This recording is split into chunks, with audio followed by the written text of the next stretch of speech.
Hello everyone, I hope you all are good. My name is Kavish Budh Raja और आज मेरा UIC EO का exam था।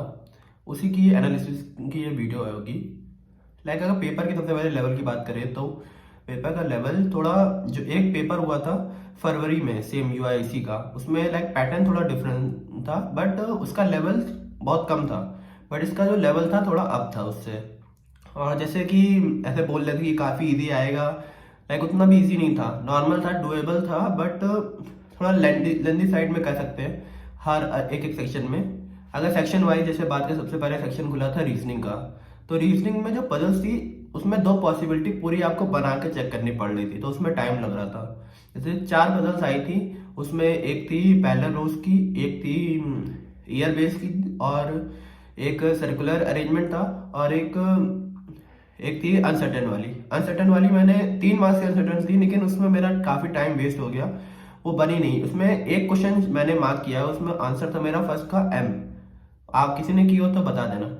और उसके बाद सिलॉजिज्म थे, वो भी थोड़े एकदम इजी नहीं थे। उसमें ऐसे तीन स्टेटमेंट दिए होते, उसमें कंक्लूजन, 5 कंक्लूजन में आपको चेक करना था। बहुत बार होता है कि लास्ट वाला कंक्लूजन मैच हो रहा था, तो उसमें भी टाइम लग रहा था। और इनइक्वालिटीज इजी थी, सेंस आया था वो इजी था। उसके बाद डेटा सर्विलेंसी थी जो मैंने बनाई थी। 3 डेटा सर्विलेंसी मैंने बनाई थी। एक थी कोडिंग डिकोडिंग वाली, उसमें मेरा आंसर आया था बोथ। और दो जो डेटा सर्विलेंसी बनाई थी उसमें मेरा आंसर आया था ओनली वन, दोनों में। बाकी एक इनपुट आउटपुट भी आया था, मैंने इनपुट आउटपुट देखा था, मैंने उसमें मतलब टाइम भी इन्वेस्ट किया था अपने, 3 मिनट किए होंगे शायद, 3 से 4 मिनट मेरा वो हो भी गया था। लेकिन मेरे को ये डाउट था कि अगर मैं उसको पूरा बनाने जाऊंगा तो मैं उसको हो सकता है कि आंसर ना मार्क कर पाऊँ। और उसमें सारे आंसर में कहते हैं स्टेप 4 5 में दिया हुआ था, तो उसमें काफ़ी मेरा टाइम लग जाता, इसलिए मैंने उसको नहीं बनाया उस समय। और टोटल मेरे रीजनिंग में अटैम्प्ट हुआ है 28। आई थिंक 28 से थोड़े ज़्यादा हो सकते थे अगर मैं इनपुट आउटपुट में टाइम इन्वेस्ट ही ना करता। उसके जगह में मैंने क्रिटिकल रीजनिंग का कोई क्वेश्चन नहीं बनाया। मैंने एक क्वेश्चन पढ़ा था, वो मैंने बना नहीं, तो मैंने बनाया नहीं उसका। अगर मैं थोड़ा और क्रिटिकल रीजनिंग में इन्वेस्ट कर देता टाइम इनपुट आउटपुट की जगह, तो ज़्यादा हो सकते थे। उसके बाद अगर हम बात करें इंग्लिश की, इंग्लिश का लेवल इजी टू मॉडरेट ही था। कहते जो एरर डिटेक्शन थे वो कहते 4 4 सेंटेंस वाले थे, तो वो मैंने उसको छोड़ दिए थे। एरर डिटेक्शन वाले मैंने किए नहीं थे, खाली एक किया था, उसका आंसर आया था ओनली बी। उसके बाद इंग्लिश में कहते हैं 2 आरसी आई हुई थी, जिसमें 8 to 8 अप्रोक्सीमेट क्वेश्चन थे दोनों आरसी में। और कहते हैं आरसी आई थी नॉइस कैंसिलेशन में, और एक थी स्टडी हो रही थी कि वुमेन्स अगर कोई कंपनी ऑर्गेनाइजेशन में आती है तो उनका रिस्क कम हो जाता है, ऐसे कोई स्टडी थी। और बाकी कॉलम बेस्ड क्वेश्चन आए थे। सेंटेंस स्टार्टिंग दी हुई थी, आपको बताना था कि कौन से सेंटेंस बन सकते हैं, ऐसे क्वेश्चन थे। पैराजम्बल आया था। पैराजम्बल की अगर बात करें तो पैराजम्बल सबके आंसर डिफरेंट आ रहे हैं, सी और ए ये तो सबका सेम आ रहा है। उसके बाद बी डी ई सबका अलग अलग आ रहा है। मैं अगर मेरा बताऊं तो मेरा बना था बी डी ई, मेरा ये बना था CAPDE, क्योंकि मेरे अकॉर्डिंग डी में दिया हुआ था नॉट ओनली से स्टार्ट था सेंटेंस। उसके बाद अगर नॉट ओनली हम बता रहे हैं कोई नेगेटिव साइड, तो उसके पहले भी कोई नेगेटिव साइड होगी, तो वो नेगेटिव साइड मेरे को मिल रही थी 20 सेंटेंस में। और ई में था दीज एग्जाम्पल, और एग्जाम्पल कहते हैं दिए हुए थे डी सेंटेंस में, इसलिए मैंने ये BDE बनाया है। आपने क्या बनाया है अपना बता सकते हैं कमेंट सेक्शन में। और अगर मैं इंग्लिश में टोटल अपने अटेम्प्ट बताऊं तो मेरे 42। अब मेरे को एक्यूरेसी में इतना कुछ कह नहीं सकता, बट ऑल्दो मेरे को लग रही थी एक्यूरेसी सही, क्योंकि जब आप कर रहे होते हो तो आपको पता चलता है कि पेपर का लेवल क्या है, आपके क्वेश्चन सही हो रहे हैं या नहीं, आपको ये आंसर इजीली मिल रहे हैं या नहीं। तो आंसर इसमें इजीली मिल रहे थे। और उसके बाद खुलता है कॉन्ट्स। कॉन्ट्स का लेवल थोड़ा अप था।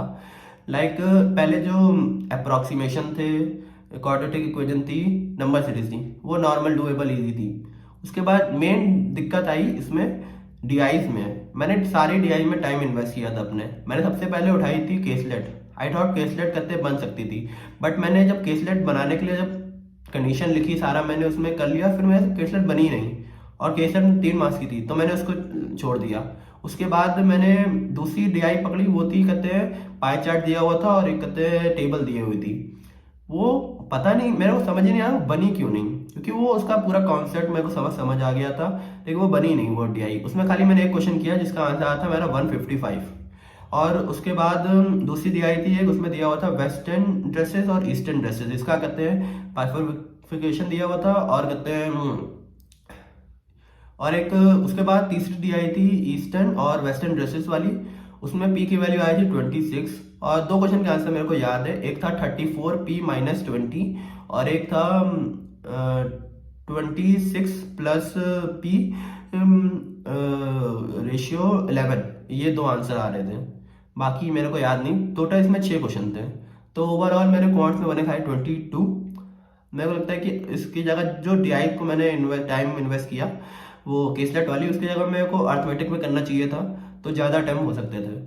और उसके बाद अगर बात करें जीए की, तो जीए में मेरे अटैम्प्ट तो 23 हैं, बट मैं एक्यूरेसी कुछ कह नहीं सकता, क्योंकि लाइक कहते हैं 5 क्वेश्चन तो अभी तक मेरे को मिल चुके हैं जो मेरे गलत है। अब कितने गलत है कितने सही आई डोंट नो, वो तो रिजल्ट आने के बाद ही पता चलेगा।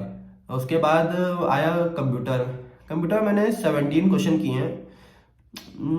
बाकी सब तो कह रहे हैं इजी है, और इजी था। मैंने जो क्वेश्चन छोड़े वो क्वेश्चन थे, एक तो एंटीवायरस जो दिया होता, उसमें मैं भूल ही गया कि जो ओरेकल है वो एंटीवायरस नहीं होता है, वो जो सॉफ्टवेयर शायद होता है शायद ओरेकल, तो जो बैंकों में काम होता है वो, उसका ही मैं भूल गया करते हैं ओरेकल का। अगर वो ओरेकल वाला याद होता तो और हो जाता। और एक क्वेश्चन था कि एक ओसीआर का एक आंसर था, वो मैंने नहीं किया। और एक मेरा गलत हो गया था कि split window document MS office में विंडो को स्प्लिट करने के लिए कौन सी शॉर्टकट की होती है, मैंने उसमें कुछ और मार्क किया था, और आंसर था कि CTRL+Alt+S आंसर था। और कंप्यूटर मेरे टोटल 17 हुए हैं, पता नहीं मार्क्स का मेरे को पता नहीं कितने आएंगे। और अब बात करें डिस्क्रिप्टिव की, तो उसमें जैसे कि आईपीएस में होता है कि 3 ऑप्शन होते हैं आपके पास, लेटर में 3 होते हैं और ऐसे में 3 होते हैं। इसमें लेटर और ऐसे दोनों में 2-2 ऑप्शन थे आपके पास। तो उसमें कहते हैं लेटर में मैंने लिखा था डिजिटल अरेस्ट पे, उसमें करेक्ट 140 वर्ड्स की शायद लिमिट थी, मैंने करेक्ट 140 वर्ड लिखे। ऐसे में मैंने लिखा है ट्रैफिक रेगुलेशन वाला वो जो था, और मैंने ऐसे लिखा है वो ट्रैफिक रूल्स वाला, जिसमें कि ज़्यादा फाइन लगाने से कम एक्सीडेंट्स हो रहे हैं ये सब, और लाइक डिसिप्लिन वे में गाड़ियाँ चल रही है, इसमें मैंने लिखा है। इसमें मेरे 28 वर्ड लेफ्ट रह गए थे, बट ये क्वालिफाइंग नेचर का है, तो इसमें कोई इतनी दिक्कत नहीं होनी चाहिए। और तो ये मेरा टोटल ओवरऑल अटेम्प्ट थे। अब मेरे को पता नहीं कितने मार्क्स क्या आएंगे, और मैं कभी भी एक्सपेक्टेड कट ऑफ की ना वीडियो बनाता हूँ ना ज़्यादा देखता हूँ, देख लेता हूँ बट बनाता नहीं कभी भी। बट क्योंकि मेरे को समझ नहीं आता कि क्या करेगा एक्सपेक्टेड कट ऑफ जान के, अटेम्प्ट थोड़ी ना हम कुछ चेंज कर सकते हैं। हो सकता आपको ज़्यादा से ज़्यादा कोशिश करनी है कि आप देखो कि आपके कितने मार्क्स आ रहे हैं, लाइक आपके कितने जीए में कितने सही है, ये आप देख सकते हो बस। उससे ज़्यादा हम क्या ही देख सकते हैं। आपको इंग्लिश में कभी भी हम कुछ बता नहीं सकते हमारे इतने मार्क्स आएंगे। हम वो रीजनिंग और क्वांट्स में कहते हैं कि एक्यूरेसी होती है, लेकिन उसमें भी 1-2 गलत हो जाते हैं अक्सर, तो ऐसे कुछ बता नहीं सकते। आपने जितने मार्क्स का अटेम्प्ट किया है आपको पता नहीं उसमें कितने आएंगे, लाइक कोई भी शॉर्टी से कुछ कह नहीं सकता, तो कट ऑफ देखने का कोई इतना कुछ फ़ायदा नहीं है। और उसके बाद यही ओवरऑल एनालिसिस था। लेवल मॉडरेट कह सकते हैं, टफ नहीं था लेवल। अगर किसी ने अच्छा प्रैक्टिस की होगी वो इससे और अच्छा कर सकता था, क्योंकि मेरे को भी लगता है और अच्छा भी हो सकता था। कोई बड़ी बात नहीं है, क्योंकि मैंने जीए में भी जैसे मैंने खाली नवंबर तक पढ़ा था, मैंने जीए में अक्टूबर नवंबर और जुलाई पढ़ा था, ना कि सितंबर नहीं जुलाई पढ़ा था मैंने, और दिसंबर मैंने पढ़ा नहीं था। So that's it for this video, and do like share and subscribe. और इसके बाद अब basically next target SBI clerk और एसबीआई पीओ ही है। एसबीआई क्लर्क में तो प्री में कोई टारगेट कुछ होना ही नहीं है, वहाँ पे क्या टारगेट करना है, वहाँ पे कट ऑफ, मैं यूपी से हूँ, यूपी में इतनी कोई कट ऑफ जाती नहीं है, जितने हिसाब से वैकेंसी है 1800 कुछ, तो उसमें कोई कट ऑफ इतनी प्री की जाएगी नहीं। मेन है मेंस का, मेंस की जितने भी वैकेंसी दे दो, मेंस 80 तो टच होना ही है यूपी में, तो कहते हैं मेंस का ही पढ़ूंगा मैं। सबसे ज़्यादा जीए में वेटेज होगी, जीए 50 मार्क्स की होती है, तो उसमें 20 अबव मार्क्स लाने की तो मेरी वही कोशिश रहेगी। So that's it, thank you.